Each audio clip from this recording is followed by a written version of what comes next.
Good evening po sa inyong lahat. Tayo po ay nasa 30 na ng Enero, huling biyernes ng buwan ng Enero. Napakabilis po.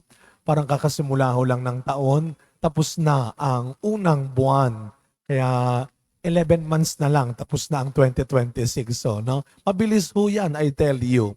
Pero ang tanong natin ay, ngayong nakaisang buwan na tayo, syempre, kumbaga sa bawat gawain, may evaluation.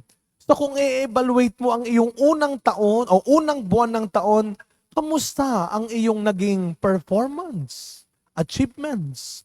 Kaya na nagmisa kami sa Quiapo, kasama yung aking tatlong mga anghel, no? Nag-serve yung tatlong mga sakrisan sa Quiapo kanina. Kanina ho, tinanong ko yung mga tao. Kayo ang tatanungin ko, kung i-evaluate ninyo ang sarili ninyo with all honesty, ilan sa inyo dito ang masasabi ninyong meron akong nagawang maganda at mabuti ng buwan na ito? Taas nga ang kamay. Sino mga may nagawang maganda at mabuti ng January? Wag kayo mahiya, ginalingan ninyo, di ba? Ba't nyo ikakahiya yan? Yan, no? Congratulations. No? Pero may pangalawang tanong. Sino naman sa inyo dito ang, to be honest, ang may mga nagawang mali ngayong buwan ng Enero? Ang mga nagkamali at nagkasala, taas ang kamay, huwag mahiya. Yan ba? Proud na proud pa talaga. No? Pero totoo naman ho yun. Pero may pangatlo akong tanong. Sino sa inyo ang naniniwala na ngayong bagong buwan ng Pebrero, mas marami na kayong magagawang maganda at mabuti? Dalawang kamay ang itaas. Amen. Amen. Ngayon ang tanong natin ay, meron kayong mga nagawang maganda? Meron kayong nagawang mabuti ng January? Kamusta naman yung inyong mga hinangad na nung magbagong taon, sabi ninyo, this year, ngayong bagong taon, nagawa nyo ba? Na-achieve nyo ba? Sana ngayong buwan na ito, nakuha nyo ba? Pero hindi lang basta nakuha nyo ba? Binigay na ba? Nangyari na ba? Ang tanong, paano ninyo nakuha? Paano ninyo nagawa? Sa tamang paraan ba? O pinilit nyo?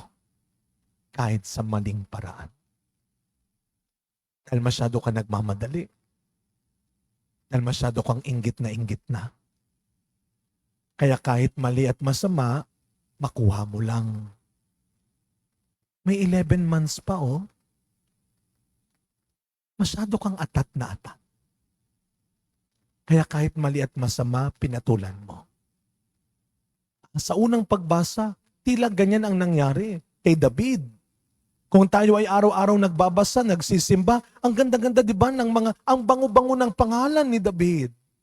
Pero sa araw na ito, kakaiba ang naging eksena. Parang ito na yata yung pinakamadilim na sandali sa buhay ni David. Kung saan siya ay natukso, nakakita siya ng napakagandang babae sa bubungan.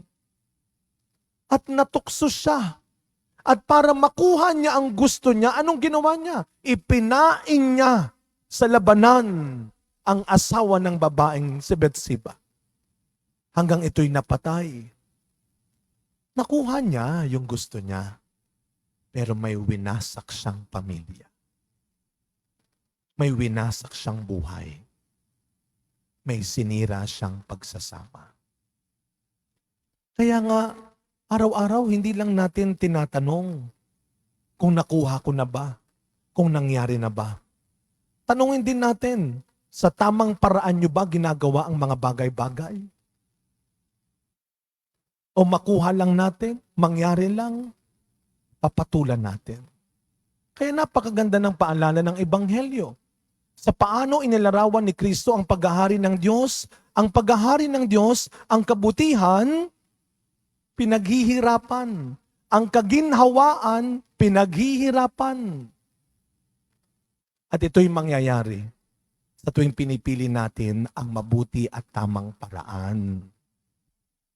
Kaya ano daw ang kaharian ng Diyos? Para yung isang nagtatanim ng binhi. Hindi naman pagbato niya ng binhi, ang laki kagad ng halaman. Hindi overnight. Hindi overnight ang pagiging mabuting tao. Hindi overnight ang pagyaman. Hindi overnight ang pagiging maginhawa. O baka sabihin ninyo, ay hindi totoo yan, Father. May kapitbahay ko, overnight lang, ang yaman na eh. May kakilala ko, overnight lang, sikat na sikat na. May kakilala ko, overnight lang, ang ginhawa na. Nasa posisyon na. Mamili ka. Yung overnight na pagginhawa, patungong impyerno,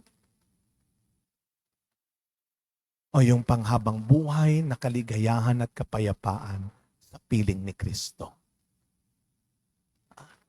Hindi minamadali. Kaya kahit tinatawanan namin, maganda yung paboritong kanta ni Sister Lumen. One day at a time. One day at a time. And we live our life one day at a time. Huwag tayong nagpapadala sa inggit, sa pagmamadali. Araw-araw, lagi nating i-check ang sarili natin. Tama pa ba? Mabuti pa ba? Ang pinapairal kong paraan sa buhay ko, do I still trust the process of God? Or do I make my own way? Nung ako ay minsang nagkasakit, dati pa po yun sa dati kong parokya, hinang-hina ako, bumagsak talaga yung resistensya ko. So tawag ako sa doktor ko, niresetahan niya ako, bilhin mo to, Father, effective to. Binili ko kagad, hinang-hina ako, ininom ko kagad. Abi, paglagay ko sa bibig ko, ang sakit-sakit, sabi ko, ano ba ito? Ang hapdi-hapdi naman. Hindi ko na kinaya, hindi ko na nalunok, niluwa ko talaga. Pasintabi ho, hinulog ko sa toilet bowl.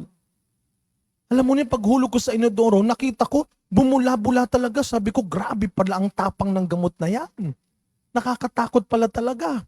So kinuwento ko sa doktor ko. Alam niyo po yung doktor ko, tawa ng tawa. Sabi ko, Dok, grabe pala ang sakit. Kaya niluwa ko eh. Sabi niya, Father, hindi po iniinom yun. Tinutunaw sa tubig yun. Kaya masakit talaga. Tinutunaw yun sa tubig.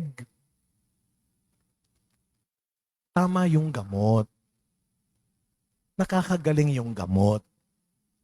Mali lang yung paraan ng paggamit ko.